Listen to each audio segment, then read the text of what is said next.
अस्सलामुअलैकुम मेरे अजीज़ हमवतनों, मैं हूं आपका मेज़बान आशिर अज़ीम ख़ान। पबी लाई रबी कुमात क़ज़िबाल मेरे नबी पाक सल्लल्लाहु अलैहि वसल्लम और उनकी आल पर लाखों करोड़ों दरूद सलाम। नाज़रीन, आज हम बात करेंगे इस टॉपिक के ऊपर कि इमरान खान साहब की जो ऊपर इल्ज़ामात लगाए जा रहे हैं कि वो घड़ी चोर है, और तमाम जो मरीम नवाज़ साहबा की नौकरानियाँ हैं, मरीम नवाज़ साहबा इधर से ट्वीट करती हैं, उधर से तमाम नौकर चाकर, ख्वाजा साद रफ़ीक जैसे लोग, ख्वाजा आसिफ जैसे लोग, और ऊपर से हिना जो परवेज़ भट्ट साहिबा हैं जिनकी पहले ही वीडियोस लीक हो चुकी हैं, उसके बाद मायज़ा हमीद गुजर साहिबा हैं, जिन लोगों का एक जो इखलाक है, और उसके अलावा भी एक औरत शायद आपको ख़ुद भी जहन में आ रहा होगा कि जिसकी मैं बात करना चाह रहा हूँ, वो जिस तरह की गुफ्तगू करती हैं और जिस तरीके से गुफ्तगू करती हैं, इस तरीके से यही देख कर लगता है कि औरत ज़ात पर एक धब्बा है। लेकिन खैर, उनका काम है, उन्होंने अपने सच को झूठ और झूठ को सच बनाने में अहम किरदार अदा करना है, क्योंकि मरीम नवाज़ साहबा उनकी मालिकन है और इन्होंने अपनी मालिकन के पाँव धो धो कर पीने हैं। इसी तरह से इनको सीटें मिलेंगी, इलेक्शन में इनको टिकट्स मिलेंगे। यही कुछ लोग इसमें जो पहले पीपल्स पार्टी की साथ खड़े होते थे और आज पाकिस्तान मुस्लिम लीग नून के साथ खड़े होते हैं, यही लोग इमरान खान के साथ मिलकर या नवाज जरदारी के साथ मिलकर नवाज शरीफ के ऊपर इल्ज़ामात लगाया करते थे कि इसके घर में राह के एजेंट छुपे हुए, इसने पाकिस्तान को जो है वो जब कारगिल की जंग हुई पाकिस्तान को इसने जंग हरवाई।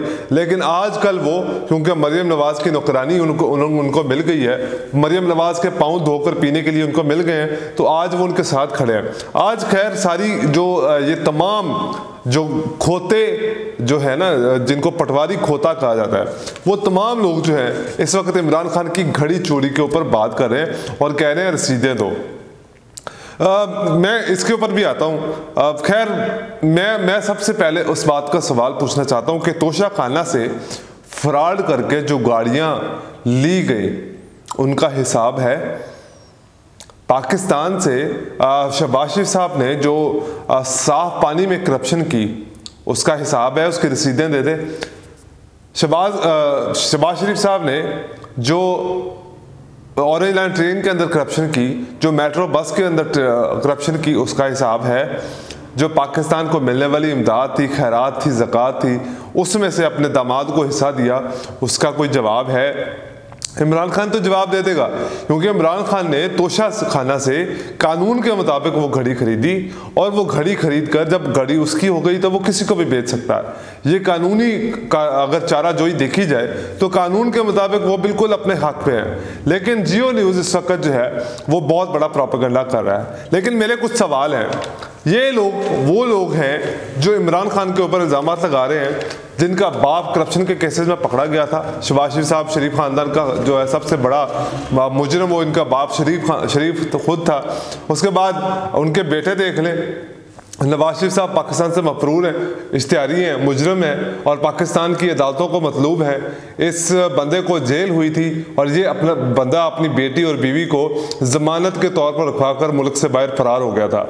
उसके बाद अगर आप शहबाज शरीफ साहब को देख लें, इसके ऊपर मनी लॉन्ड्रिंग के करप्शन के चार्जेस हैं, इसके ऊपर लोगों को मॉडल टाउन में कत्ल करवाने के चार्जेस हैं। लेकिन इनसे सवाल पूछने वाला कोई नहीं है, क्योंकि इनको NRO देने वाला हमारे मुल्क का जो सिक्योरिटी गार्ड है, जिसके पास हमारे मुल्क की सिक्योरिटी थी, जो हमारे मुल्क का मुहाफिज था, जिसने हमारे दुश्मनों के साथ जंगें लड़नी थी, उसने पाकिस्तान के दुश्मनों को लाकर पाकिस्तान की कौम के ऊपर मुसल्लत कर दिया। लेकिन खैर, ये सब तमाम सियासी बातें हैं। इन सियासी बातों से पाकिस्तान की अवाम जो है आम आवाम का क्या ताल्लुक़ बनता है? इसलिए ये लोग बड़े लोग हैं, सियासत करते हैं और सिर्फ अपने इक़्तिदार के लिए, अपने मतलब के लिए सियासत करते हैं। अगर हम इनकी सियासत के ऊपर बात करना शुरू हो जाए ना, तो सिर्फ और सिर्फ हमें इस बात का जवाब दे दें कि जो लंदन फ्लैट्स इन लोगों ने ख़रीदे हैं उसकी रसीदें दे सकते हैं। कभी तुम लोग पार्लियामेंट के अंदर खड़े होकर झूठ बोलते हो, कभी मरियम नवाज़ कहती है मेरी लंदन में तो क्या पाकिस्तान में कोई प्रॉपर्टी नहीं है, और फिर कहते हैं कि हम तो हमारा बाप बहुत अमीर था। एक भाई कहता है कि हमारा बाप बहुत गरीब था, उसने मेहनत करके जो है तमाम ये सारी चीज़ें हासिल की और अरबों पति बन गया। ये मुझे वैसे बड़ा अफसोस होता है इन दोनों भाइयों के ऊपर, जो है वो किसी के दादा होंगे, किसी के नाना होंगे, और इनको बड़ी तकलीफ होती होगी जब उनके बच्चों को, लेकिन ऐसी चोरी करने से पहले सोच लेना था। जो पाकिस्तान की आवाम का तुम लोग पैसा खा गए, जो इमदाद मिली थी, खैरात मिली थी, जो पाकिस्तानी आवाम को, गरीब आवाम को ज़कात मिली थी, ये मुझे तो ये लगता है कि जो सैलाब ज़दगान के ऊपर इन लोगों ने पैसे इकट्ठे किए हैं और उसमें भी इन लोगों ने पैसा कहीं ना कहीं खाया हुआ। और ये मेरी इतलात है, ये मेरी खबर है कि इन लोगों ने उसके ऊपर भी करप्शन केसेस बनने वाले हैं। जो इन लोगों ने सैलाब, इस वक्त जो अभी सैलाब आया था पाकिस्तान में, उसके ऊपर जो इन्होंने चंद रुपयों के अंदर इमदाद हासिल की थी और जिस तरह से पाकिस्तान की आवाम की इन्होंने मदद की, और ऊपर से हेलीकॉप्टर से ये सामान फेंकते रहे, जबकि वो नीचे जाकर सारा सामान ही फट जाता था, इन लोगों ने उसके अंदर भी करप्शन की होगी। ये जो लोग हैं अपनी बेटियों को जमानतों पर छोड़कर और यहाँ से फरार हो जाते हैं, वो लोग इमरान खान से खरीदी हुई घड़ी को बेचने के ऊपर चोरी का इल्ज़ाम लगा रहे हैं। खैर मैं क्या कहूँ, अब ये खोते पटवारी हैं, अब इन लोगों की अकल तो है नहीं, लेकिन हमारी अकल पे पर्दे नहीं पड़े हुए। हमने उस पाकिस्तान की हिफाजत किसके अंदर है, किसके अंदर पाकिस्तान को फ़ायदा है, हमने वही बात देखनी है। हम इन खोते पटवारियों की तरह अनपढ़ और जाहिल नहीं हैं। हम लोगों ने पाकिस्तान को बनते देखा, हम लोगों ने पाकिस्तान को बनते तो नहीं देखा, लेकिन हम लोग एक नया पाकिस्तान बनता ज़रूर देख रहे हैं। जिस तरह से पाकिस्तान की आवाम इस वक्त बाहर निकल रही है, हम एक नया पाकिस्तान बनता देख रहे हैं और एक नया पाकिस्तान बनेगा। लंदन फ्लैट्स का हिसाब अगर ये दे दें तो शायद इन खोते पटवारियों को, लेकिन खैर खोते पटवारी है ना, ये तो यही कहते हैं कि मियाँ साहब ने खालदा तलाया भी है। जब इस तरह के लोग इस तरह के मुल्क के अंदर इस तरह की बातें करेंगे तो उनसे इखलाकियात की बातें कहाँ से की जा सकती हैं और उस मुल्क से तरक्की कैसे जो है वो सोची जा सकती है कि ये मुल्क तरक्की करेगा। जियो न्यूज़ ने पाकिस्तान का सबसे बड़ा ब्रांड था, जब उसने हक सच का साथ देना छोड़ दिया, जब उसने सिर्फ और सिर्फ ये देखा कि पैसा कैसे कमाना है, उसके बाद उसकी जगह जो है वो ARY ने ले ली। क्योंकि ARY ने पाकिस्तान की आवाम की आवाज़ को उठाया, जो पाकिस्तान की आवाम चाहती थी, जो यूथ, जो पाकिस्तान की यंग जनरेशन चाहती थी, उन्होंने उस आवाज़ को उठाया और इमरान खान का साथ देते हुए वो पाकिस्तान का बहुत बड़ा ब्रांड बन गए। आज जियो न्यूज़ को अपनी व्यूअरशिप के लिए इस तरह के झूठे प्रोपेगेंडे लॉन्च करने पड़ते हैं, उमर फारूक जैसे, ताकि इसकी जो व्यूअरशिप है वापस आ जाए। लेकिन पाकिस्तान की आवाम ने इस वक्त जियो न्यूज़ को बिल्कुल मुस्तरद कर दिया है। जियो न्यूज़ की तो तमाम रिसर्च झूठी साबित हुई। खान साहब के मुताबिक वो घड़ी उन्होंने इस्लामाबाद के एक ताजर को बेची, उस ताजर ने वो घड़ी जाकर 6 करोड़ 75 लाख में दुबई में बेची और दुबई के एक ताजर से ये घड़ी उमर फारूक ने खरीदी। उसके बाद इसकी मनी ट्रेल निकाली गई तो इस हुकूमत ने ये सारा कारनामा किया और पता चलवाया कि वो घड़ी इस वक्त कहाँ मौजूद है।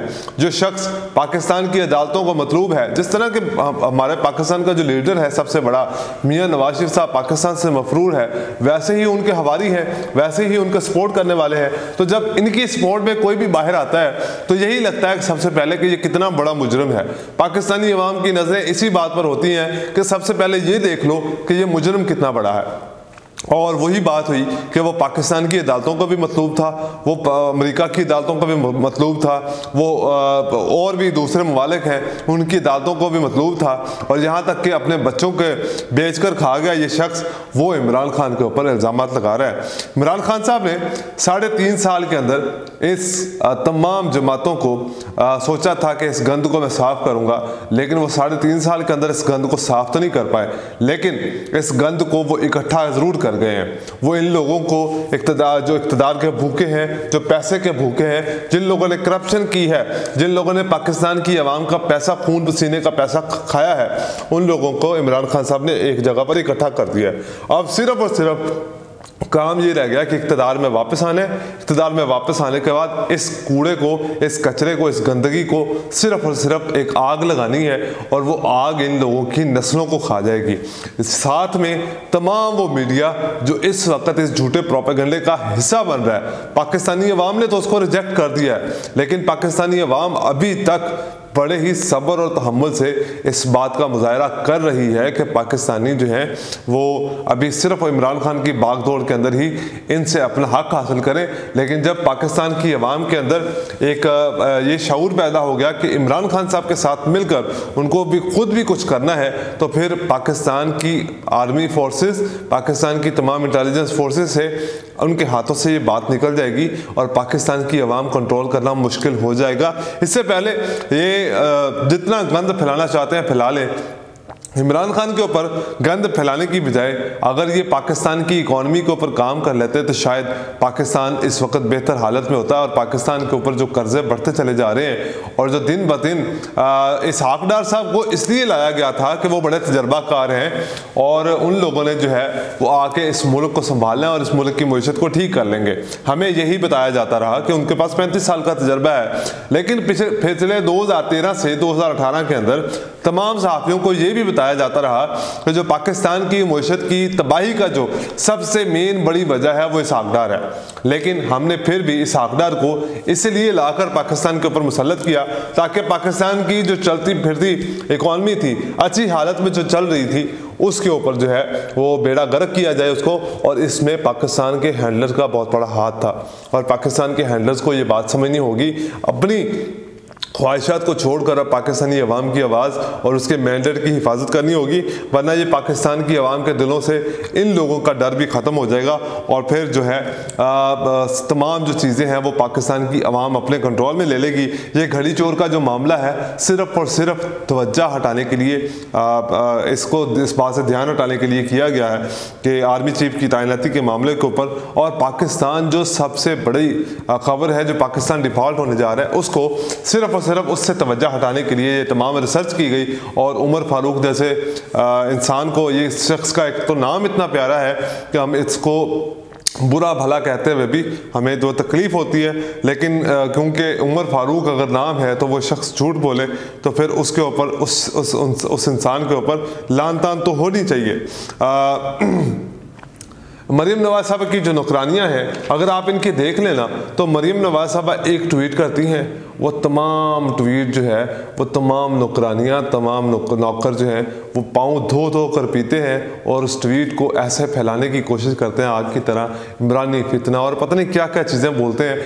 लेकिन उस जो भी प्रोपेगेंडा किया जाता है पाकिस्तानी अवाम उसको इस तरह से मुस्तरद करती है, बल्कि उसकी जई तई फेर के रख देती है और इनको बाद में एहसास होता है कि इन्होंने इमरान खान का नुकसान करने की बजाय अपना ही नुकसान किया है। इस वक्त पाकिस्तान के डिफ़ॉल्ट होने के चांसेस बहुत ज़्यादा बढ़ गए हैं। इमरान खान साहब के दौरे हुकूमत के अंदर पाकिस्तान के डिफ़ॉल्ट होने के चांसेस सिर्फ और सिर्फ 13% थे। इस वक्त इस इम्पोर्टेड हुकूमत के आने के बाद पाकिस्तान के डिफ़ॉल्ट होने के चांसेस पाकिस्तान की सबसे तारीखी तौर पर 70% तक पहुंच चुके हैं। पाकिस्तान के डिफ़ॉल्ट होने के चांसेस 70% तक पहुंच चुके हैं। श्रीलंका 61% पर पहुंचा था तो पूरी दुनिया ने उसको डिफ़ॉल्ट करार दे दिया था, लेकिन पाकिस्तान को जो है अभी डिफ़ॉल्ट करार नहीं दिया गया। लेकिन ये चंद और पॉइंट्स बाकी हैं, इसके बाद पाकिस्तान डिफ़ॉल्ट हो जाएगा और उसके बाद पाकिस्तान की सालमियत, पाकिस्तान के एटमी अटैक, जो लोग मेहनत कर कर के मर गए उन लोगों की मेहनत के ऊपर पानी फेर दिया जाएगा और फिर हमें ये कहा जाएगा कि पाकिस्तान को डिफ़ॉल्ट होने से बचाना है तो हमें ये कुर्बानी देना होगी। और उसके बाद जो कुर्बानी हमने दी और उसके बाद हमारे साथ वही बनेगा जो यूक्रेन के साथ इस वक्त हो रहा है। मौलाना फजल रहमान साहब ने आज मीडिया से प्रेस कॉन्फ्रेंस की और प्रेस कॉन्फ्रेंस करते हुए उन्होंने कहा कि इमरान खान साहब का 3.5 साल का दौरे हुकूमत, उसकी वजह से पाकिस्तान जो है वो FATF की ग्रे लिस्ट में दाखिल हुआ। मेरा आपसे सवाल है, क्या आपकी याददाश्त ख़राब हो गई है या आप तमाम उन उलमाए कराम की बेइज्जती करवाने का आपने ठान लिया है? आप कम से कम खुद तो एक सियासी लीडर हैं ही नहीं, जब बल्कि पाकिस्तान में तो आपको सियासी समझा ही नहीं जाता। आपको तो एक गंदी जो गंडाली की जो औरत है जो गंदे बाजार से, जिसको जो हर रात बिस्तरा बदलती है, हर नया मर्द के साथ सोती है, उसके साथ आपकी तशबीह दी जाती है। आपको तो अपने मौलाना फजल रहमान मौलाना साहब, आपको तो मौलाना कहना भी मौलवी हजरात के लिए शर्मिंदगी का बायस बनता है। लेकिन ये उसके बाद हमें खुद ही दुख होता है कि हमने इसको मौलाना क्यों कहा। लेकिन खैर, पाकिस्तान जो है है इस वक्त डिफ़ॉल्ट होने जा रहा है। शायद आपकी याद दहानी नहीं है कि जब इमरान खान साहब पाकिस्तान को फेडअप की ग्रे लिस्ट से निकालने के लिए कानून बना रहे थे, तो तब आपने साथ मिलकर इन चोरों के साथ मिलकर इस कानून को काला कानून कहा था और इसकी मुकम्मल इख्तलाफ किया था। इमरान खान साहब ने 3.5 साल इस बात के ऊपर मेहनत की कि पाकिस्तान को फेडअप की ग्रे लिस्ट से निकाला जाए और तुम लोगों ने उससे NRO मांगा। उसके बाद इमरान खान साहब ने ये कहा भी ये लोग मुझसे NRO चाहते हैं, लेकिन पाकिस्तानी अवाम ने इस बात पर एतबार नहीं किया। और सबसे बड़ी बात तो ये है कि इमरान खान साहब जो आने वाली पेशन गोई करते हैं वो अपनी रिसर्च के ऊपर पेशन गोई करते हैं कि इस वक्त ये क्या करने जा रहे हैं और आने वाले दिनों में ये क्या कुछ करेंगे, जिसकी वजह से पाकिस्तान में इमरान खान का बयानिया वो मज़ीद मजबूत होता है।